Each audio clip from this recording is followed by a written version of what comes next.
next to her pond. Oh, really been. Are some, yeah, we got some animals in here. Oh, gotta start. Oh, a set of swans. Oh.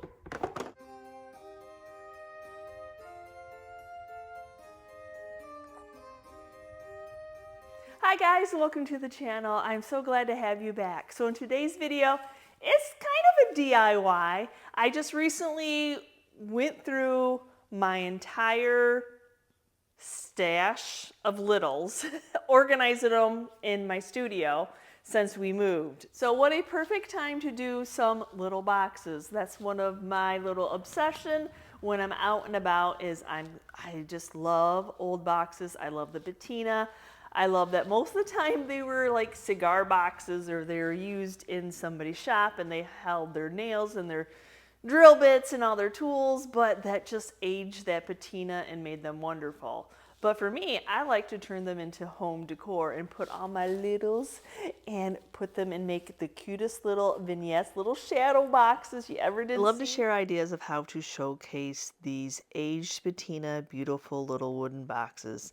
They are great for so many things, but I just see them as little stages to hold littles like these beautiful swans. Now, usually I would paint something up, but those are beautiful. They don't need anything more other than maybe a pop of greenery.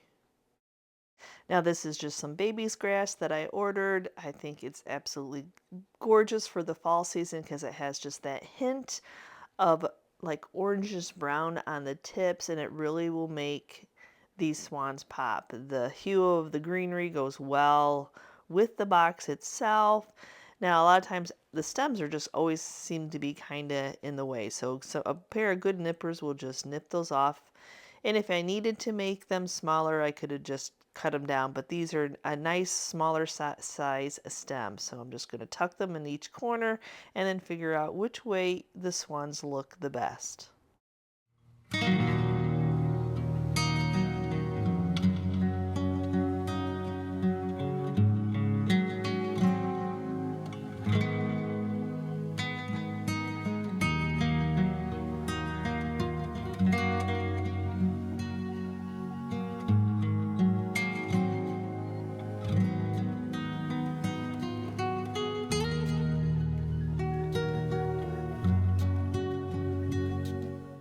But there's also boxes that don't have that perfect patina, but they look at as that dovetail sides that give it a little bit of age, but it's just, yeah, and it's been written on. So somebody probably used it in their Young 5 class to hold something, but that beautiful detail, yeah, I'm not going to pass it up because I know I can add age to this.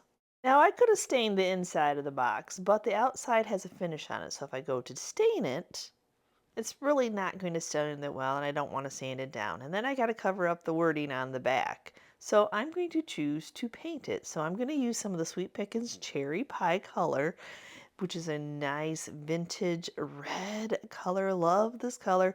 And you can just mix up, since it's a powder, just a little bit for what you need.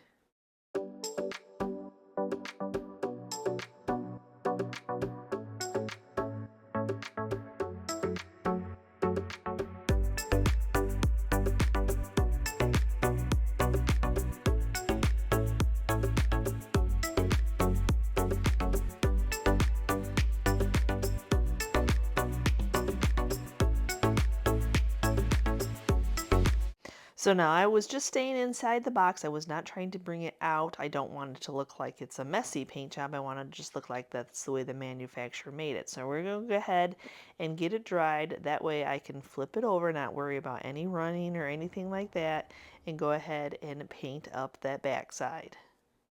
I'm really a fan of this smaller thin brush. I feel like I have a lot of control with it. I feel like it doesn't hold a ton of paint, so I don't get too much paint that I need to push around or worry about drips and runs. It's just a nice, comfortable brush. You know, brushes are an investment.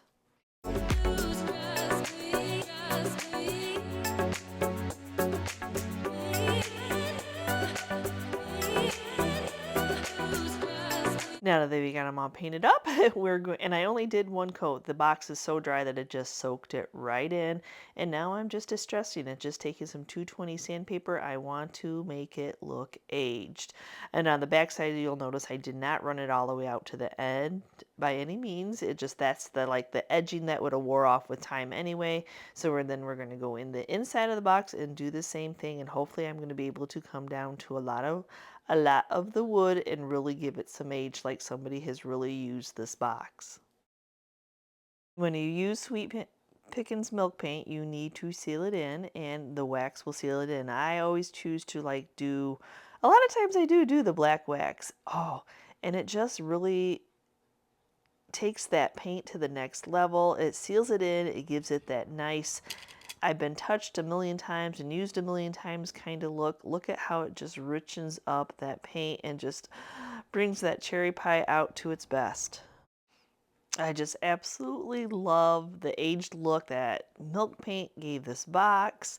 Would you ever think about painting one up? Oh, awesome. So now what do we put in it? That's the fun. I'm going to my stash and looking to see what I have. And nothing like a box in a box. I love those little bread pans when I run across them. The patina is just awesome.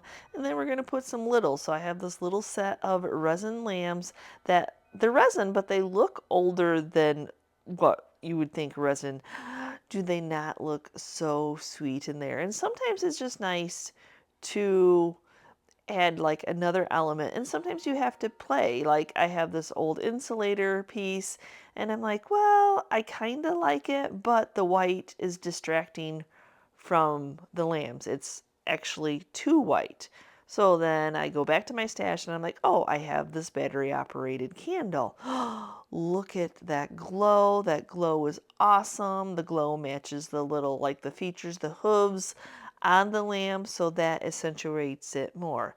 And then I go to my stash again and I actually cut all these little berries off of garland. The garland was way worse for wear, but when you piece it out, I think I got some rusty stars out of it, and I got all these beautiful berries. I love these berries because they have that red hue with also a green hue to them.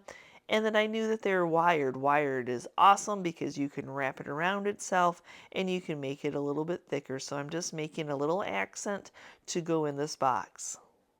Now that I have it all twisted, I'll just go ahead and even up with the stems at the end, and then even up. I always like a berry to be at the top. I know a lot of times it's just the wire itself or the twig, so I just usually snip that off.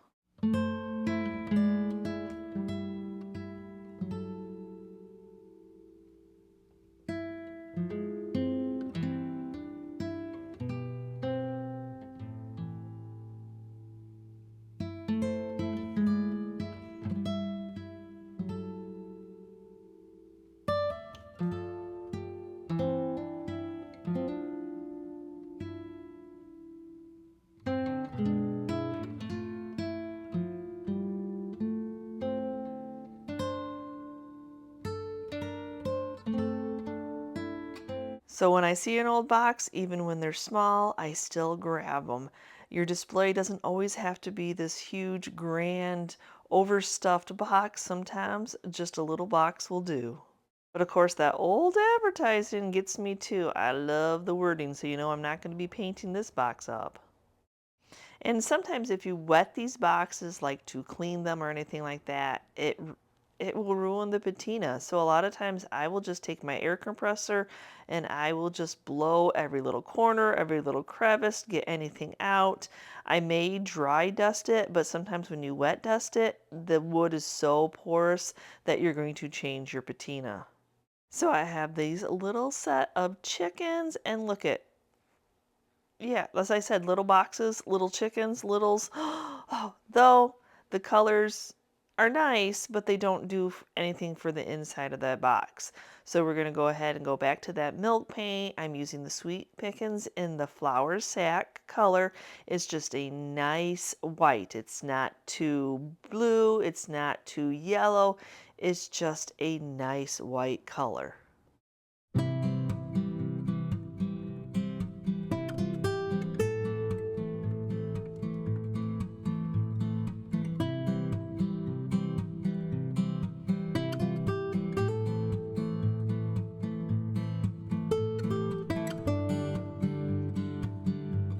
The nice thing about using milk paint is you can use a heat gun to help it dry.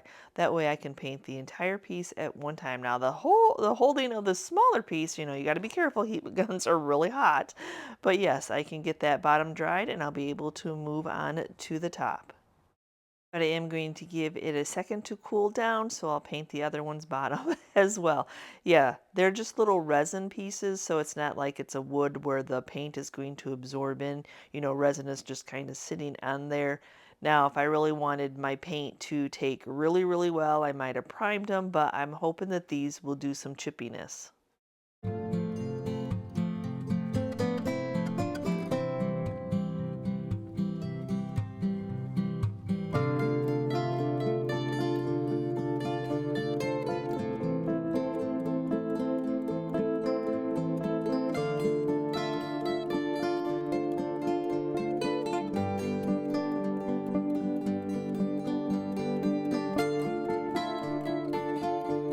Now that I have them both painted, they did do some chippiness. They did a little bubbling too, but that's okay. The bubbling, once you sand it, will just sand off. Never worry if you have little bubbles or anything like that. I actually love them because I know that's where it's going to chip.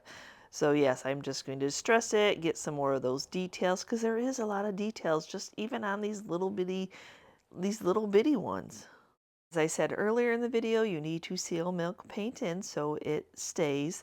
So I'm going to go ahead and just use some clear wax. I don't want to use any dark wax on the white because I want that white to pop. And you can really see all the aging, all the distressing on these, and it really makes them look older than what they probably are. Now, I liked them in the box, but I thought it could just use a little extra. And I actually have this little egg piece of paper I bought off of somebody at an antique mall. It was like a grouping of farmhouse sayings. And I thought, you know, that would look cute on the behind them, especially if you put this in your kitchen. So I'll just adhere it with a little bit of hot glue. That way it can be removed if somebody wants to. It may rip the paper, but it could be removed because it didn't want to stay up.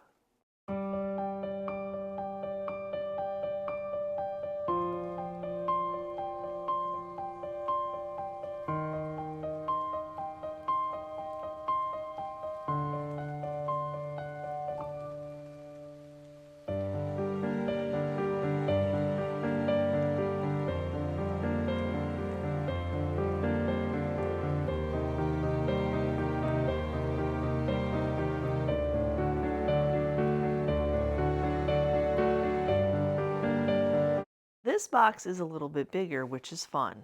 It's fun because you can put bigger items in it. There's not a ton of detail on it, but it has an amazing patina. And when I found this at an auction, I'm like, oh, I just love it. And I don't know if anybody can ever see the beauty I see in broken down toys. I just absolutely love it, but it's the same color. It matches wonderful with this box. And I just could see a little animal hanging outside, though I had to play a little bit with what I thought I wanted to put in here. And I love these old finials. Never pass up an old finial. Even with the screw, if you have a vise that you can just put that screw in. Some people do use like pliers or they put it in a drill. I just find I have better control if I have a small vise that I can just get that unscrewed. You know, it's so easy because the patina of these older finials are just gorgeous. So for me, I love how the wood is just playing off of each other. I know you can't necessarily like the finial doesn't pop, but to me it kind of reminds me of a silo. But I didn't necessarily love that old play toy of the cow. But look at this one now. This cow is old. It is old. I think it's clay maybe. It does have some brokenness. It is not perfect by any means, but either is the little house. Oh, be still my heart.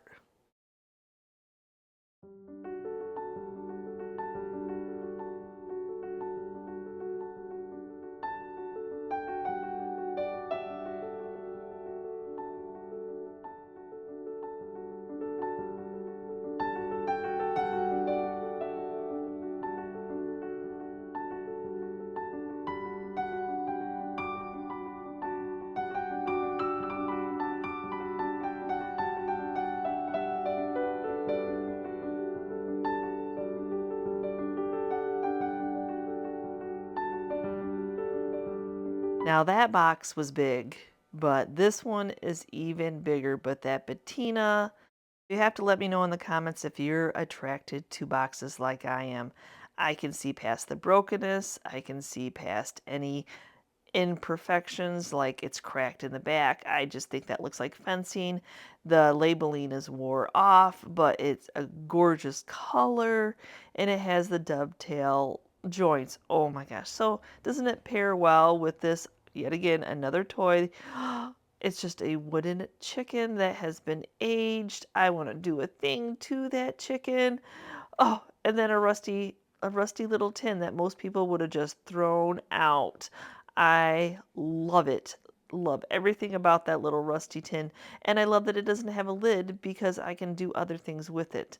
And then when I ran across this little firkin, this little sugar bucket, I knew that I wanted to put it into one of my vignettes.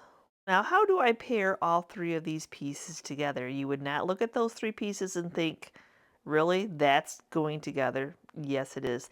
The box is dark, so I wanted some lighter things.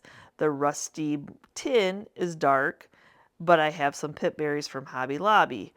So that pip berry from Hobby Lobby, which is like a berry more than a pip berry, but it matches that little firkin, oh my gosh, which then plays on the hue that's left on the aged chicken. Oh my goodness, I just knew that this would be coming together. So I'm going to take the tags off, and I usually always snip.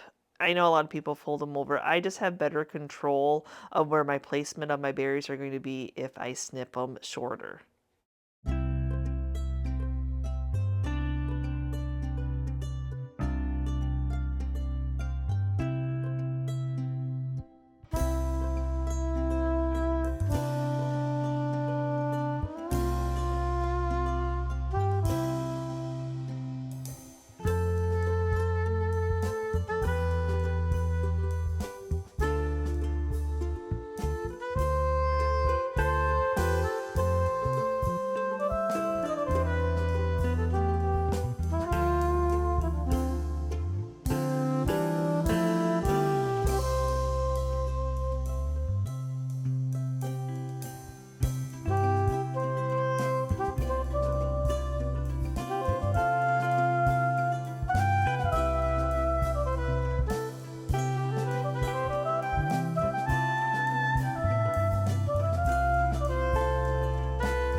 So thank you so much for watching today's video. I don't know if it could have got any easier. Really, it was so simple. So I hope I have inspired you to look at those little boxes, get those out of your stash, go find some of your littles, flip those boxes to the side and get them decorated and make them into cute little shadow boxes, little cute places that just bring a smile to your face when you look at them. So let me know down in the comments below which of the items that I created today was your favorite, and have I inspired you to look at secondhand finds in a new way. So again, thanks for watching today's video, and always remember it's free to subscribe to the channel. Don't forget to hit that subscription button if you're not already a member of our YouTube family. And we will see you next time, guys, and you can see what we're up to. Bye.